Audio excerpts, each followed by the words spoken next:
Today, we are undertaking a massive geological excavation, really turning our focus to the planet right beneath our feet. Our mission for this deep dive is to map out the differences between Earth's biggest landforms, the continents, mountains, the vast plains, and more importantly, to understand the incredible forces that build them up and then tear them back down. Right.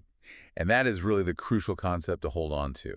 Every single feature you see, I mean, from the curve of a coastline to the sharpness of a peak, it's a direct result of this constant Our battle. battle between two sets of forces. Exactly. Two colossal power sets. We call the internal builders the endogenic forces, Endogenic. Okay. and the external forces, the ones that level everything out, those are the exogenic forces. Okay, so let's unpack that internal power first. When you say endogenic, what kind of geological engine are we talking about here? We're talking about forces that start deep within the Earth. They're driven by heat and pressure, and their main job really is to create vertical relief, to build things up. And they don't all work the same way.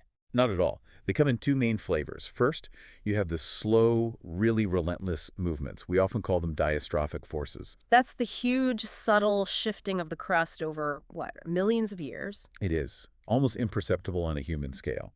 And these slow shifts are categorized by what they do. You have orogenic forces. Orogenic. Yeah, that's the horizontal pushing and pulling that causes folding and faulting. That's what builds mountains. Okay. And then you have aperigenic forces, which are these huge continent-scale vertical movements, just up or down. That's why continents rise or fall relative to sea level. So those are the forces running the marathon. What about the sprinters? The second type, those are the sudden forces. These are what make the news. Earthquakes and volcanoes. Exactly. The immediate, dramatic release of all that internal pressure. They can change a landscape in a matter of minutes. Got it. So internal forces build things up. If endogenic is the architect, then exogenic must be the demolition team, right? That's a perfect way to put it. The demolition team. Exogenic forces work on the surface, powered by the sun, by gravity, the water cycle. And their one goal is denudation, Denudation. which is just a technical term for wearing the land down, moving material from high places to low places. And this involves the processes we all learned about in school, but just on a massive scale. Precisely. It happens in three stages. First is weathering. That's just the breakdown of rocks right where they are. Okay, so they're not moving yet. Not yet. Then comes erosion, which is the actual transportation of that broken down material by wind, water, or ice. And finally, Mass movement. That's just gravity doing the heavy lifting like in a landslide. And the other side of that coin is deposition, where all that material finally gets dropped off, building new, flatter landforms. that dynamic is everything. Internal uplift versus external decay. Our sources actually structure this into what they call the three orders of relief. Yeah, and it's a really clean way to organize what seems like chaos. The first order landforms are the biggest of the big. They're created only by those powerful endogenic forces. So we're talking about the continents themselves and the deep ocean basins. The fundamental building blocks of the globe, yes. Yeah. Then you get to the second order, and this is where we'll spend most of our time today. Right. These are the major features that come from the interaction between the building up and the tearing down. This is where you get your mountains, your plateaus, and your plains. And the third order. The third order is the fine detail. These are created only by the exogenic, the external forces. Think of a single river valley, a sand dune, or a delta. They're the sculptures carved into the second order features. That's an incredibly useful framework. So let's start climbing. Let's go to the highest and steepest of the second order, mountains. Right. Beyond just being a high place with a steep slope, I think one source said anything higher than 600 meters. It's the origin story that's really dramatic. The origin tells you everything about a mountain's character. And let's start with the most complex, the fold mountains. These are just monuments to crustal compression. Like pushing the two ends of a giant carpet together. That's exactly it. They form where tectonic plates crash into one another. The pressure is so immense, it just buckles and folds the crust. The upwards folds, we call those anticlines. And the downward folds. Those are the synclines. And the examples are, well, they're the biggest names in geology, the Alps, the Andes, the Rockies, And the Himalayas. and crucially, the Himalayas. The sources point out they're the world's youngest and highest fold mountains. That means that crunch, that compression, it's still happening right now. That's amazing. The Earth is actively building mountains today. Slowly, dramatically, constantly. And we even get this strange little detail about the Himalayan slopes. I saw that. Yeah, the southern slope is described as convex. It bulges out, while the northern slope is concave. It curves inward. That shape is a direct signature of how the Indian plate is driving into the Eurasian plate. So that's compression. But how can tension pulling apart create a mountain? That seems completely counterintuitive. It does, doesn't it? But that's the story of block mountains. Yeah. These are caused by tensional forces pulling the crust apart. Instead of folding, the rock is brittle, so it cracks. It creates these parallel faults. And the land between the cracks gets pushed up. Well, not so much pushed up as the sides drop away. The central section between the faults gets uplifted relative to the side blocks, which subside or drop down. I see. So the central block forms the mountain, and the surrounding areas drop. Precisely. We call that uplifted block a horst. Hmm. And the subsiding areas on the side are called the graben, which often become rift valleys. The Vosges Range in Europe, the Sierra Nevada in the U.S., spectacular examples. A totally different way to get elevation, based on fractures, not folds. It is. Now let's pivot to mountains that aren't about collisions or splitting, but about, well, localized heat. These are the dome-shaped mountains. You can think of them as unsuccessful volcanoes. Hot magma pushes up, but it can't quite breach the surface, so it just lifts the rock above it into a huge dome. The Henry Mountains in the U.S. are a classic example of this bulge. And then, of course, the ones that are literally just piled up on the surface. Right, the accumulated mountains. They're formed purely by deposition. The most famous are volcanoes where lava and ash pile up layer by layer, like Mount Fuji or Kilimanjaro. But they can also be massive sand dunes formed by wind. And we have to mention the ultimate survivors, the old ones. The residual or relict mountains. I love this category. They aren't defined by how they were built, but by what they've endured. They are the hard bits of rock that just refuse to erode away when all the softer stuff around them was removed. Like the Aravalli Range in India. The classic example. One of the oldest on Earth. A mountain that has fought the long, slow war against wind and water and survived. Speaking of age, that brings us to the geologic timescale. We classify mountains by when they were built, in these big events called orogenies. It's a great way to grasp deep time. You start with the pre-Cambrian Archean period. We're talking billions of years ago. The Aravallis are in this group. They're the ancient, worn-down bones of the planet. And on the other end of the spectrum, the most recent, The Alpine orogeny. This happened in the Tertiary period, starting maybe 30 million years ago. This is where you find the youngest, the sharpest, the highest ranges. The Himalayas, the Alps, the Andes. the contrast is just staggering. It's the best summary of Earth's constant building process.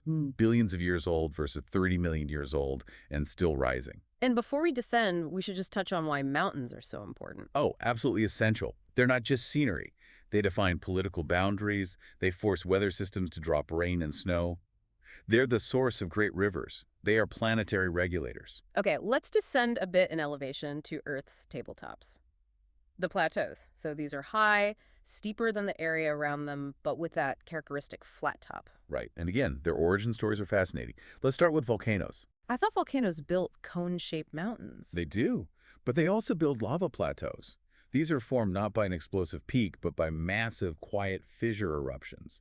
Thin, runny lava just flows out again and again, layer on layer, creating these vast, flat sheets of rock.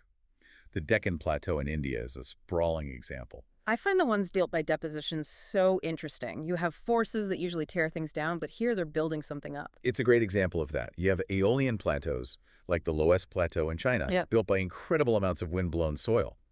And even stranger are the aqueous plateaus. The what? Aqueous, like the Shan Plateau in Myanmar. It was once layers of sediment on the deep-sea floor. Oh, wait. Yes. And then those internal endogenic forces just lifted the whole seabed up to form a high, flat tableland, a seabed hundreds of miles inland. Wow. And the location of a plateau also tells us a lot about how it was made. Absolutely. The location is key. Intermontane plateaus are the highest and biggest. They're basically high tablelands trapped between mountain ranges, like the Tibetan Plateau. They got squeezed up when the mountains formed. So they're caught in the middle. What about the ones at the edge of a mountain range? At the Piedmont Plateau. Piedmont literally means foot of the mountain. They have mountains on one side and then slope down to a sea or a plain on the other. Patagonia is a good example. And then there are the ones that are just huge. The continental plateaus. They cover massive parts of a continent far from any active mountain building. Think Greenland or Antarctica. Just vast, flat uplifts. Of course, that demolition team denudation is always at work, which leads to the idea of a plateau's lifespan. Right, its stage of development. In a young plateau, erosion is really active. You see deep, dramatic gorges. The Colorado Plateau is the classic case. The Grand Canyon is being carved into it as we speak. And then you have this incredible idea of a rejuvenated plateau. How does a plateau get rejuvenated? It's the internal forces fighting back. A plateau that's been worn down for ages might suddenly get another push from below, a new uplift. So the endogenic forces lift it up again. Exactly. And that causes the rivers to start cutting down deep all over again. The Missouri Plateau is a major example. It's a perfect snapshot of that constant cycle. And as a final fascinating detail of that erosion, we get the mesa and the butte. Yeah, think of them as what's left over. A mesa is an isolated, flat-topped hill. The key thing is that it's wider than it is tall. Okay. But as the edges of that mesa get eroded away, it gets smaller and smaller until it becomes much taller than it is wide. That little remnant, it's a butte. We've covered the steepest and the flattest high ground. Let's come all the way down to the plains, the flattest, lowest parts of the Earth's surface. And arguably the most important landform for human history. We can start with structural plains. Yeah. These are formed by just slow, gentle uplift or subsidence of the crust over a huge area. Think of flat coastal regions like the Malabar Coast. And then the plains that were literally scraped flat. The erosional plains. The end result of a long cycle of river erosion is something called a peneplain. A peneplain. It literally means nearly a plain. What's cool here is that some harder rocks resist being flattened. They remain as these small, isolated hills called monadnocks. I see. And this happens with wind and water, too. Yep. You get wind-eroded plains or peneplains in arid zones and karst plains where underground water has dissolved limestone rock. But the most important plains, for us anyway, are the ones built by accumulation. Without a doubt, the depositional plains are the most fertile. You have alluvial plains built by massive amounts of river sediment. The plains of the Ganga, the Brahmaputra, the Nile, they are so fertile they support the world's densest populations. They're called the cradle of civilization. And for good reason. But deposition isn't just from rivers. Lowest plains are formed by wind-blown dust from deserts covering huge areas in China and Argentina.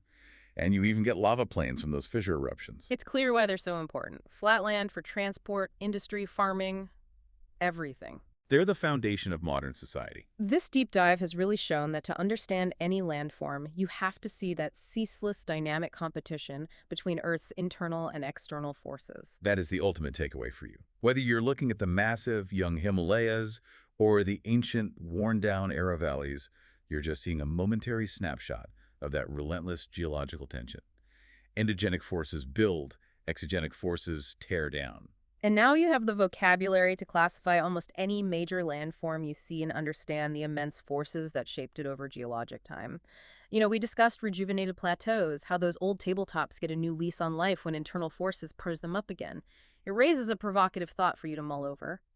If nature's cycle involves this endless building and destruction, and you consider the massive scale of human activity today, our altered water cycles, deforestation, what active role are we now playing in that cycle?